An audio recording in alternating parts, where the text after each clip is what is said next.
Welcome to Animal Posse, the podcast dedicated to the people and rescues making a difference in the lives of animals. Welcome, everybody, and we are back to finish up our conversation with Rachel from the Jefferson SPCA. So, yes, I have 15 dogs. That's the weird thing about whenever I go places, when I bring my dachshunds places, they're like, oh, do you breed them? No. Like, why? Just because I have a lot of them. I don't want to say you should have a license to own a pet, but sometimes I feel like you should have to go through animal shelter training to own a pet so you realize what's happening in your own backyard that you don't know. The people that were at the rabies drive, the majority of people that had intact animals were pit bulls, and they were breeding them. And I was like, there are dogs that look exactly like your dog in the shelter homeless right now. And they're like, no. I was like, oh, yeah. And they're like, there's no way. I'm like, yes, way there is. Beautiful colors, blue, the tricolors that they're liking now. Everything that you want from an animal is probably in a shelter. I seen in one of my groups somebody post that Maine Coon cats. Ugh.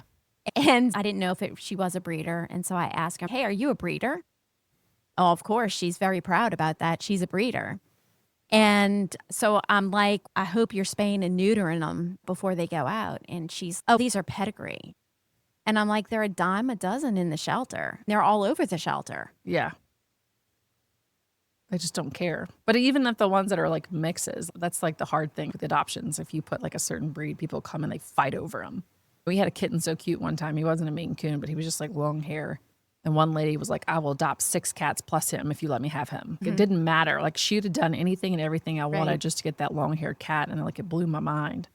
But people come in all the time, like asking us, do you have this? But I feel like those cats usually end up getting turned in because there's some like medical issue the person can't afford anyway. I feel you've had a lot of purebred things lately. I try to stay away from them. I had the one bingle because of a connection of one of our volunteers, but the frenzy that's around them, but they're so high maintenance, and I just don't know. I'd rather just the low maintenance domestic short hair cat if I was going to have one. Definitely. The ones that I just had, I can't imagine the amount of brushing and grooming that those two would require. His hair on his tail was probably about 6 to 8 inches long. It was insane. Yeah. And that's what I feel like you have to go through classes. Some of ours, like whenever we do adoptions, like we like to do sleepovers, especially if they're like with the bunnies and stuff. We like to do foster to adopt. And so I like to give you like 4 to 6 weeks to make sure. And like, hey, is this really what you want? Do you want to scoop a litter box every day? Do you want to brush the hair every day? Do you want to make sure, this is gross, but rabbits, if their poop's not a certain way or consistency, something's wrong. Right. Red flags. And are you okay that if there's an emergency, you're driving to LSU or you're paying $500. You don't have many options. Like you have like for emergency. And I'd rather people be like, okay, this is not what I really wanted and give it back to me versus me adopt them and be like, return it and hide it or dump it somewhere else. That's my fear. I'd rather you try it out and come to me and say, no, I'm sorry, this is not what I wanted. Because it's just, you just don't know what you're getting into. But like the long haired thing, I have 3 long-haired dogs, and I hate it. It's not that the hair in the house bothers me. Vacuuming, sweeping, that is nothing. Keeping up with grooming a long-haired animal is awful. Like, I don't know why people just go absolutely haywire over it. And I'm like, I would rather sit in a playroom somewhere and have 50 cats running around, and the one that like bonds to me, no matter what it looks like, is the one I would want. Yeah, and it's a shame because people are always attracted to the more pretty ones with the longer hair. Yeah. Because I'm the same way. I like the one that's going to come to me. Yeah.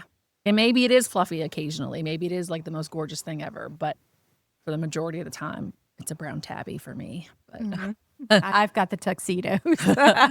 You're like one of our volunteers, Julie. She loves a black and white cat. Can't pass it up. I'm not even that much of a fan of tuxedos, but it just seems like all I get are tuxedos. That's it. All the ones that love me are tuxedos. I have 2 tuxedos right now with FIV. If you know anybody that wants them, they're a bonded pair.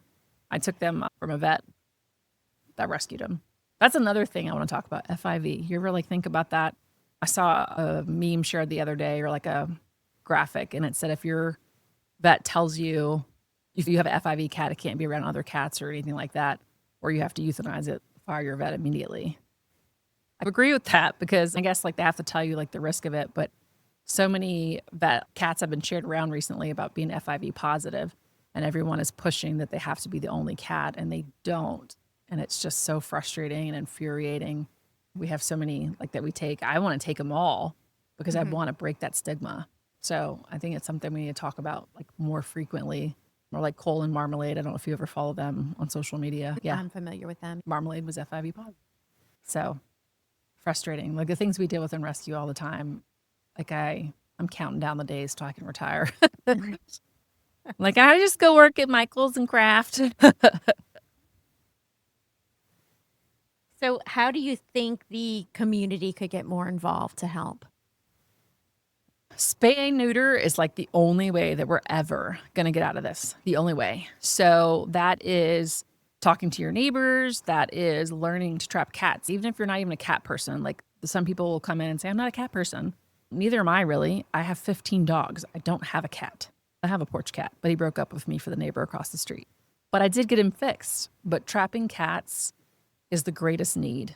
If we could just have a kitten season that wasn't so overwhelming, that would be amazing.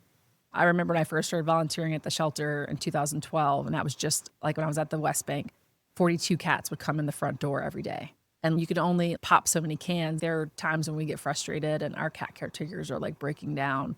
And it's so sad, and they're babies and they're so little. And then sometimes they're born, like I see some of the colonies, they're born with deformities. And if like you would have fixed that mama cat 5 litters ago, wouldn't have this problem. We wouldn't have cats suffering. We wouldn't have like endless door opening of, hey, I need someone to take these kittens. And another thing about that is when you see baby kittens, do not take them unless you know that the mama is absolutely not coming back for them. Yep. Definitely don't catnap. Definitely.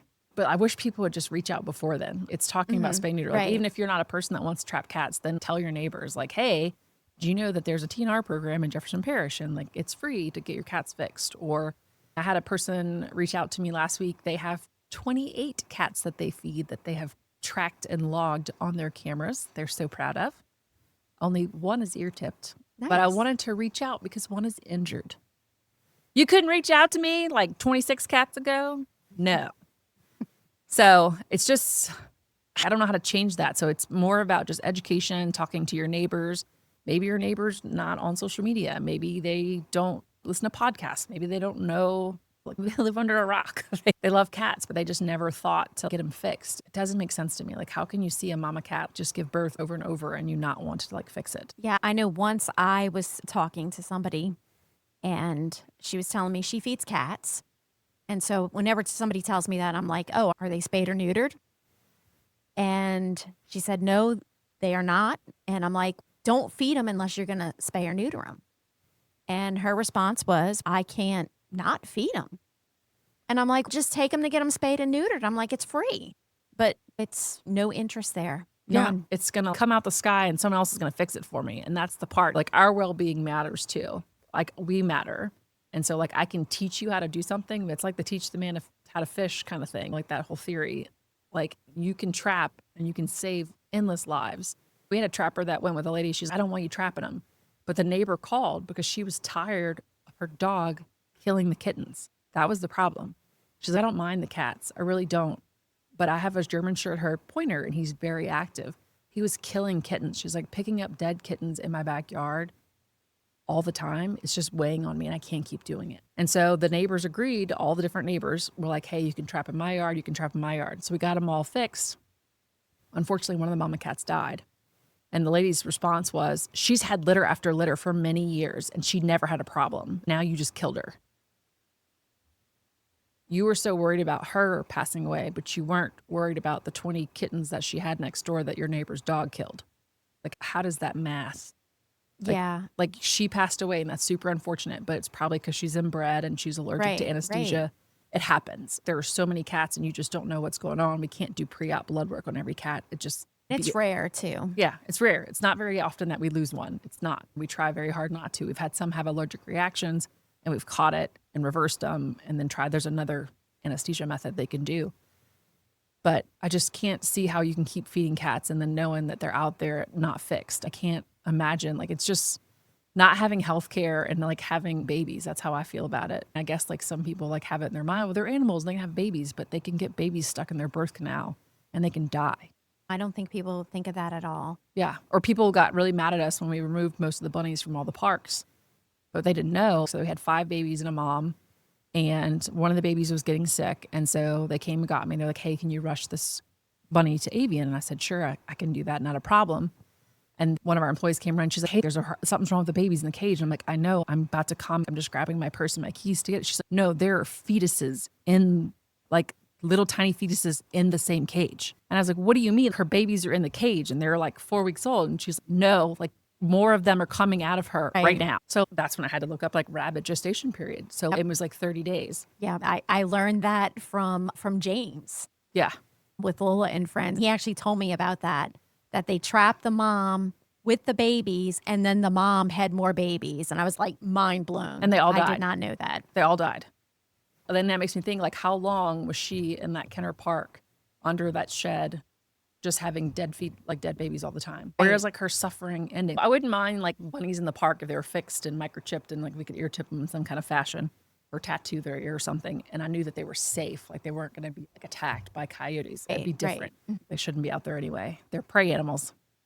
But I just can't imagine thinking about that bunny every night. And you're so mad. You took that bunny away from my park. It's so cute. And I'm like, it's so cute that she's just giving birth to dead fetuses like over and over every 30 days.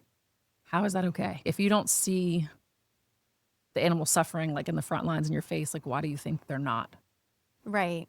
Like why would you want a cat to just give birth over Yeah, and over? and people don't want to see it too because I've been brought kittens that have been practically dead. Yeah, that happens. People just don't want to see it. So it's like they'll see something going on and they're like, here, you take it. You deal with it. Yeah. There was a guy that ran in the store yesterday in Jefferson Feed and he was on a jog and saw a squirrel fall out of a tree. Came like in his tiny shorts, no shirt and everything with the squirrel in a box. Help!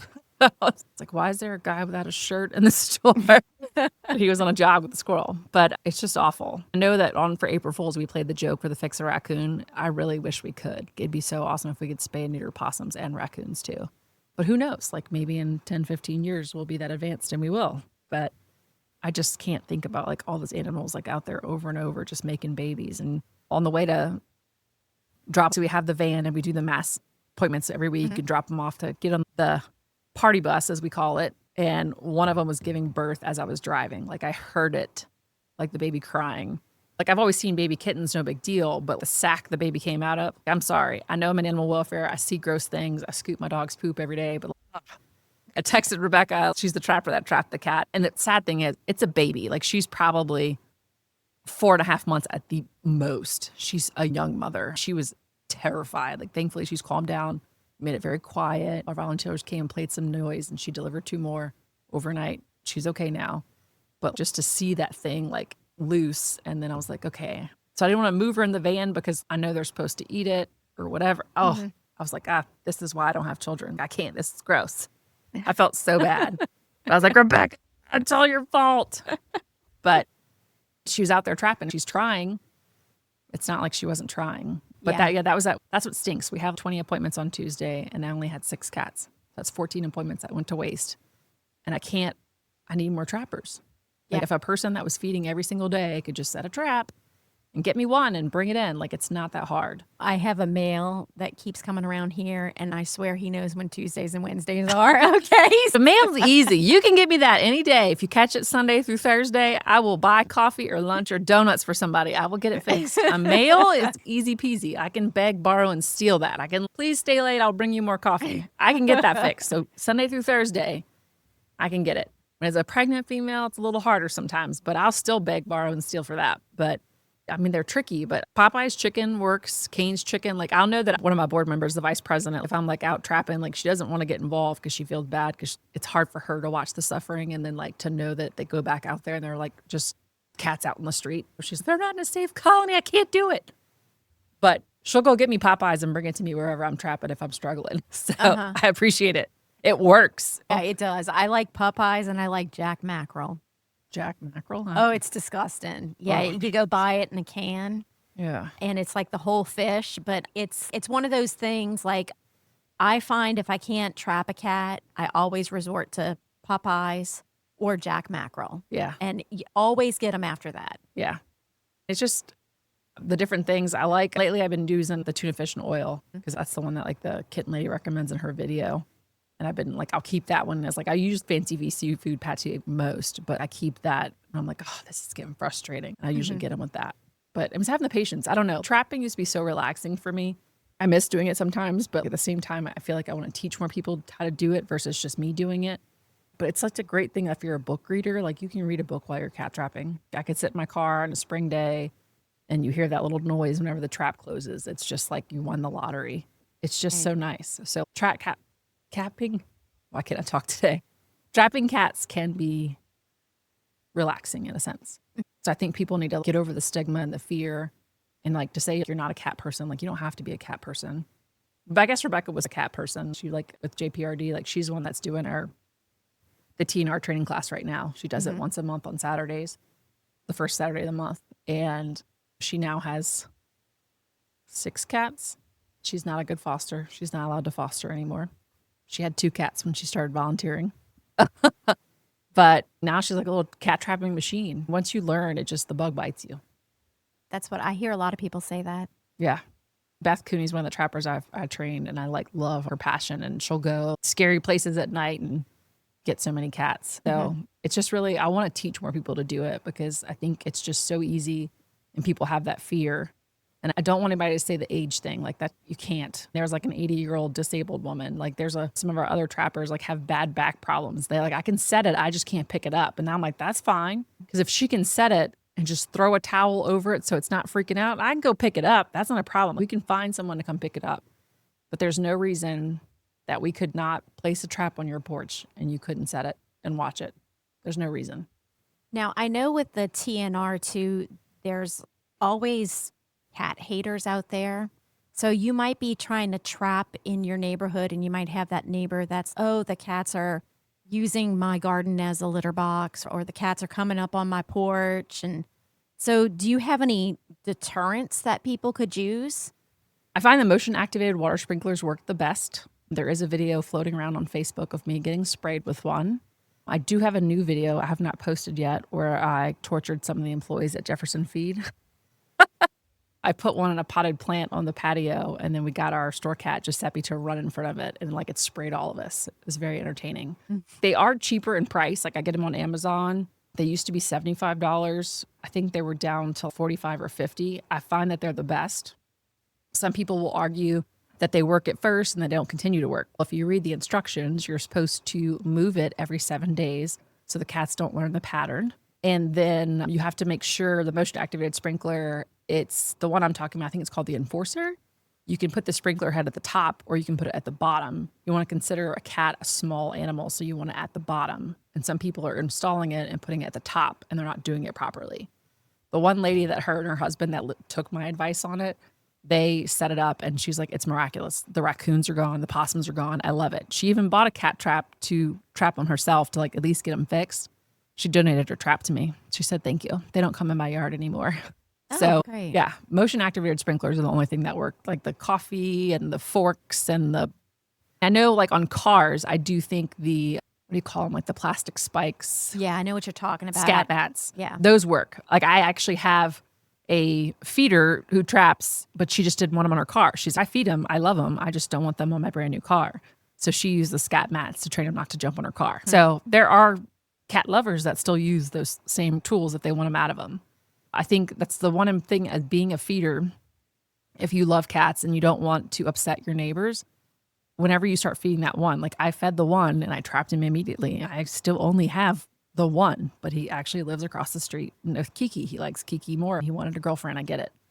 But I only have the one. So that's the importance. Like you need to think, hey, I'm feeding this cat. Maybe I should get it fixed. Like it needs to, before it becomes a problem, before you upset the neighbors, before you ruin all the gardens on the street. Our neighborhood's full of cats, but it's only 1 or 2 here and there. Like my entire street, everyone has just a couple. It doesn't get out of hand. And no, I didn't trap all of them. I've only trapped like 3 of them. So like the people were doing it, just being responsible along that street or along my street before I even got involved. Like I was only becoming the crazy cat trapping lady. I guess I knew about TNR 2016, 17, 18, maybe when Best Friends like first came here, and like my friend Lisa used to release a lot at the shelter, but I didn't actually do it myself until 2020 to look for all the things and the ear tips and the tell. But I hate the cat haters, or I dislike them very much, but I also understand it. But the motion activated sprinklers work the best. I think you have an obligation. If you're a feeder, you have the obligation of being a good neighbor. I think if I had a cat and if I was feeding him and it was my fault, I would probably want to say, hey, neighbor, can I come scoop your yard here and there? I'd want to be a good neighbor.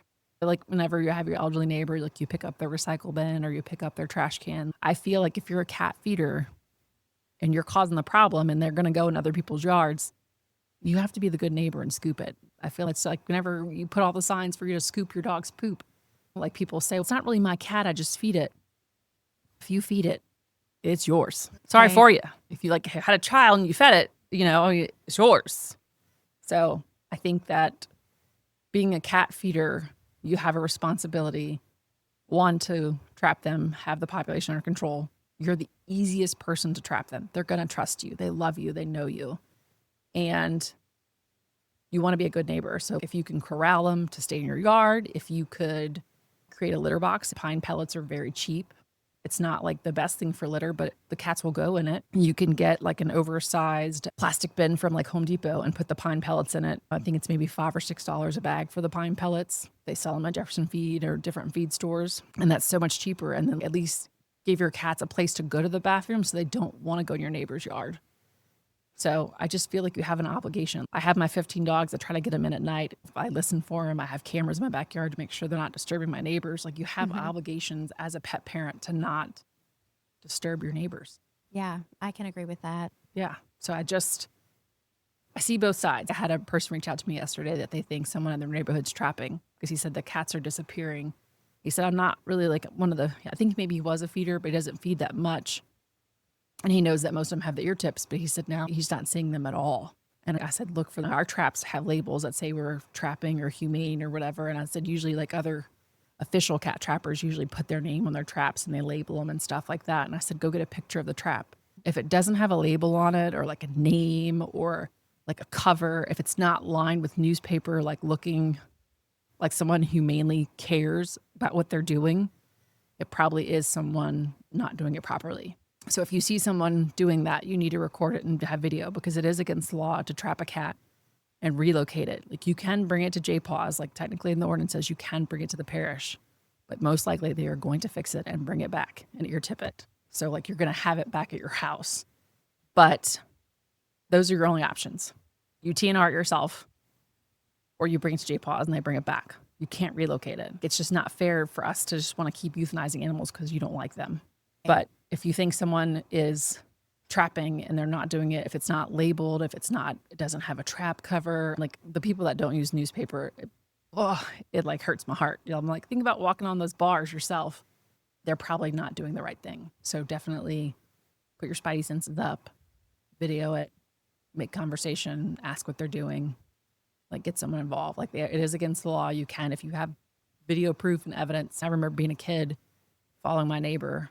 My mom was like, get in the car, we're following him. I was probably 13 or 14 and he was doing something with puppies and my mom's, get in the car. That was before smartphones, but we were going. Like you want to have the evidence and you want to, like you're protecting animals. There's nothing wrong with that. I see that a lot when people will say, oh, I saw somebody trapping cats. I think they're trapping them and dumping them, but they don't get any evidence. Yeah. And I'm like, but you go complain about it, but you're not getting any evidence.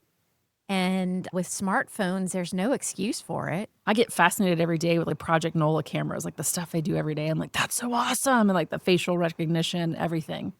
It's just like cameras are so important and they can do so much. But when every crime committed, you have to have evidence. We've all watched Legally Blonde a million times. Like you have to have evidence. If you're accusing someone of that, you need to record it. You need to put it in your pocket and record the conversation or whatever and get the camera out or say that you're recording them. If you're out there protecting an animal, you're not doing anything wrong. When it comes to your biggest need for volunteers, would it be cat trappers? Yes, definitely. We love volunteers in our adoption center at Jefferson Feed. We do, but it's also hard. Like I prefer adults that are cat ladies that know what they're doing. So they can just jump in there, start scooping litter boxes and know what's going on. Because sometimes like it's a lot. We do have a lot of animals to take care of in a short day and we don't have that many employees. So volunteers that would be needed, either cat trappers, it's just endless. That's what I want, like more than anything in the world. If I could, my dream would be to have a map of Jefferson Parish and every 5 mile square, maybe think about. I don't know how far is too far for you. It's like where you live to go trap. Like I could trap in my neighborhood and it's okay and I can check on it. But if I like sent you an address and you're like, okay, I'll go set a trap. So like you could have 2 to 3 traps or up to 5 traps that you kept at your house. And I could just say, hey, this address, just send in a request. And you go out there and you set the traps. And then you're like, hey, this is done. And then it could be like, we could come in the van and pick them all up. Right. We had the entire parish mapped out where like we had the one person in like that 2 to 3 mile radius or whatever that knew how to do it. And they could just jump in on it and go. Have you thought about trying to do something like that? Yes and no.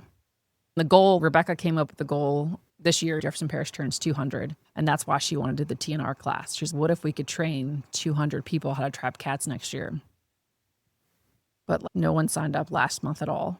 Oh, that's sad. Yeah. See, now- The first month, I think there was 3. The second month, there may have been 5. And then for March, there was 0. Yeah, I thought about trying to do something just to raise awareness. So we thought it'd be cool for like cat trappers to see how many you trap. You take a photo of every single one that you trap and keep track of it and see at the end of the year who gets the most. Yeah. Just to see what everybody's doing. Yeah. I know. I wish I had kept better notes. We keep a spreadsheet. We have a Google sheet that I invite like all of our trappers to if they want to be part of it. And like you can see the addresses and the requests as we get them. Most of the time they'll come from the shelter. Or like I said, I have that Google form. People can submit it. Or if they just know somebody that's been trapping forever, some of our longtime residents or some of our longtime trappers, they just get referrals from other people. But we keep track. And like some of the vet clinics will put how many if they were pregnant. Like some of the vets just put pregnant. Some of the clinics put like pregnant times 4, pregnant times 5. So we'll keep that like on the spreadsheet sometimes, like how many did we abort? Like that's how many cats you saved from life on the streets, that kind of thing. And keep track of some of that just to like keep the statistics.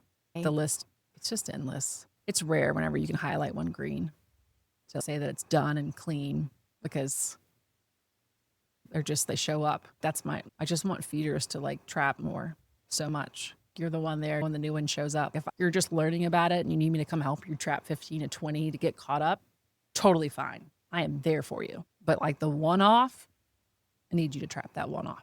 So yeah, trappers endlessly. Like donations are great that we use every day, like food, litter, but like trappers, hardcore, always. Like if there was a shortage of kittens, best feeling in the world. Like oh my goodness. If you had to like just settle, like people had to have the best application. Like I dream of that all the time. Yeah, and kittens are overrated. Yeah. Oh, give me old animals all day. No I mean, puppies, no kittens. They're cute for 5 minutes. No, yeah.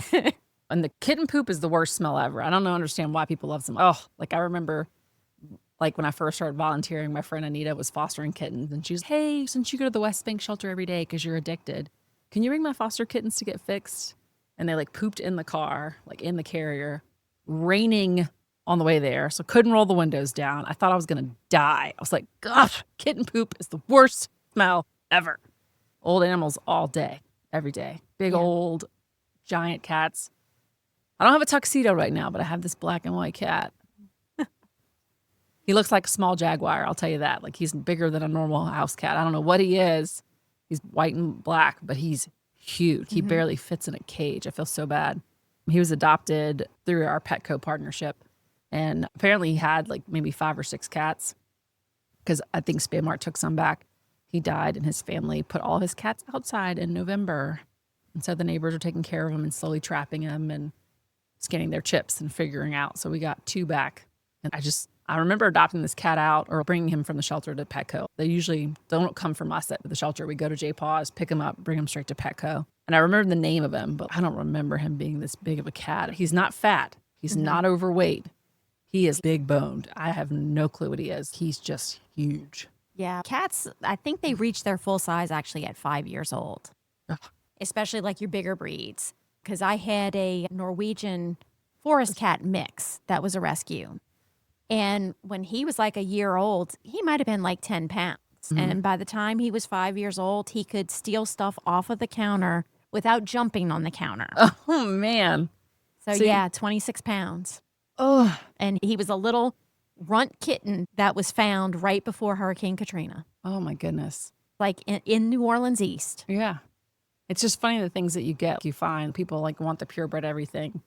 I don't know, but some of the best street things we find are like the sweetest babies ever. Like my mom's ditch dogs. I love them to death. I don't know what they are, but my mom went into assisted living, and so now I have her dogs. And she wasn't the best mother of them. And like whenever I have newer dogs, I saw them, I took care of them. I dropped off flea prevention and heartworm prevention here and there for her. But I saw a video from like Mother's Day like 4 years ago, and Kinsey's like walking in the background. And now that I have him and I feed a fish diet, I'm very like a strict mom, feed all the good things. He looks like a full-blown golden retriever. He's huge. And the hair is just like luscious. And Mom found him in a ditch. Yeah. And I'm just like, I love this dog so much. I don't know what he is. He looks like a golden retriever. His nose is black, so I don't think he is. Mm-hmm. I have to DNA test him, but I'm like, this ditch dog's the best dog ever. So where can people find more information about getting involved with the Jefferson SPCA? The best thing right now is to email me. You can go to our website, jeffersonspca.org, or email me, Rachel, Rachel, at jeffersonspca.org, and I will put you in touch with Rebecca to learn to trap, or I'll find one of our trappers that's going to trap so you can ride along. Yeah, we'll find you a ride along. Yeah, I like the idea of a ride along. That's cool. Oh, definitely. Uh-huh. You can ride in the undercover van. Our van's not wrapped. It's just white. So we always make jokes about it. But I do have a license plate that says most likely a van full of cats on the way for snip and tip. Okay, so before we end, is there anything else you would like to add? I don't know. I dream of a place where there was just a shortage of animals and we had stricter laws and law enforcement. Like, it would just be a dream. I don't know that I want to be the person that does it, because I'd probably be very hot-headed. But I mean, I like helping people. I like helping people keep their pets if they want to do right by them. That does make me happy. If they can't afford them, I totally understand it. But if they want to keep them, I want to help them keep them. But if you don't like truly love your animal like family, or you think of it as like a side hustle, I don't have respect for you. Animals are life. I love them. My husband knows what he got into. I know that he knows he did. We dated 7 years before we got married, but did he really know what he was getting into? I don't know. But animals are life. They're just so loving, and I love watching all the transformations of all the animals I've rescued, especially old ones. If you want to change a life, like I know everybody comes for the kittens. I don't get it. Like, love an old animal, it'll be like the greatest love of your life. You just got to do it. Don't get the whole like, they're going to die. It's not like that. It's the love you can give a senior animal in the end. There's no better love. I had 2 17-year-old cats. There was a lady that was passing away from cancer, and she had no family to take them. So this was about 10 years ago, but I took in the 2 17-year-old cats, and they lived an additional 2 years. Yeah, it'll be like the best 2 years of your life. They're just like so loving. And I have one now that's blind. I cannot believe he went blind, but he had detached retinas. We were doing all the medication. We saw the eye specialist, all that. But he just cracks me up. He's a little character, just like loud as can be. He's blind, but he walks around, gets around. He's probably only 8 pounds. He had no hair when I got him, and now he looks like Cousin It. And he just like, whenever he knows that it's like breakfast time, his bark, it makes my heart so happy. I'm just like, look at this little old dog. Like, you had no food and you were bald and you were covered in fleas and dirt and everything. And I love it. We call him Charles Barkles, and he barkles food. It just, yeah, let go of the stigma of baby things. There are kittens, and kittens need homes, but if we could spay and neuter all of them, there wouldn't be that many kittens. But get an adult animal. And don't pick up kittens that are older than 8 weeks old if they haven't been tamed, because they're not tameable at that point. No, we have one that lives in our playroom, and none of us can pet him. A certain volunteer that fostered like a connection through a neighbor or something, her husband can come in and pet this cat. It's lived in our playroom for 4 years. It was too late, but a trapper picked him up, and I don't want to let him go back to that trapper. So he's Uncle Rip. He loves cats, does not like humans. Yep. So you're nice. I say 5 weeks, 6 weeks. Yeah, I mean, there's that point. Is if like 7 is like the breaking point. If you don't get them before then, you're better off to TNR them. Yeah, definitely. I mean, we have some that we had to ear tip them yesterday. We've had them for 6 or 7 months. They've had no interest. They're still very skittish. We've tried. So we sedated them yesterday and had them ear tipped. and microchipped them, or they were microchipped because we were trying to adopt them out. And I Yeah. called the feeder and she's like, absolutely, they can come back. So we're going to do an exchange and put them back. And it's unfortunate, but in my mind, I can't keep holding on to the 3 of them, taking up an entire cage when we're about to start kitten season. We don't have Joan anymore. It's rightfully, I don't blame her. Retire. Where's the next wave of the younger people? I don't blame you. You have to have a life. I want to live Right. my life. At some point, I'm going to have to hang my hat up. I know people want me to do this forever, but I can't. But I have to be realistic. If I can't get them adopted, we had to celebrate this week. Dottie and Violet, the 2 cats we've had for 615 days this week, got adopted yesterday. Really? Yes. Oh, wow. So I haven't posted it yet. We're going to post it tomorrow for some Feel Good Friday. But Oh, wow. 615 days. Yeah. Dottie, no one wanted her because she has herpes in her eye. Uh-huh. And everybody's like, oh, herpes. They're so grossed out by it. But Wow. That's wonderful. it's just that one home that changes a life. It doesn't happen as often as we want it to. But we have so many special adult cats that we are obsessed with, and the ones that we are so in love with. We had a lady come a couple weeks ago and was like, I don't want your youngest kitten. I don't want your smallest kitten. I want to help an adult. I want to be a good person. She picked the 2 smallest kittens we had. Yeah, that's like yesterday, a conversation that I had was somebody's looking for a kitten to live outdoors. Nope. And I'm like, I might be able to find you a nice adult cat. Oh, we want to experience a kitten. And I'm like, how are you experiencing a kitten if you're throwing it outside? Yep, there was a guy yesterday. The rats are eating my tomatoes. I need another outside cat. I was feeding him occasionally with treats, and now my neighbor fell in love with him and let him come in her house. I'm like, have you seen videos of coyotes ripping cats apart? It's not great for them to live outdoors. I love TNR. I'm okay with it, but at the same time, I still don't want them outside. If you're not going to spoil the cat and love it the way that our caretakers, Amelie and Racy are, as we call her, Mamalie, you can't have one of our cats. Yeah, I want my babies to go indoors. Yeah. My heart broke when I read that story the other day on social media that a Tail in Need posted where that cat got adopted in January and then a Good Samaritan found it outside, beat up in March, cuts on its nose, all Right. blood. Yeah, it was horrible. And then the lady's, that's my outside cat. That did not look like an outside cat. That looked like a cat that they didn't want anymore. Yeah. That cat looked terrified and all beat up and bloodied in the face, injured. It did not want to be outside. So how do you sleep at night? I don't get it. And that's why I'm strict. I know it's so hard, but the miracle homes, they're far and few between. And then not everybody could be having double-digit animals. I don't blame anybody. I don't expect anybody to do that. But eventually, all the good homes, they're going to run out. There's just not enough if we keep at the pace that we're in.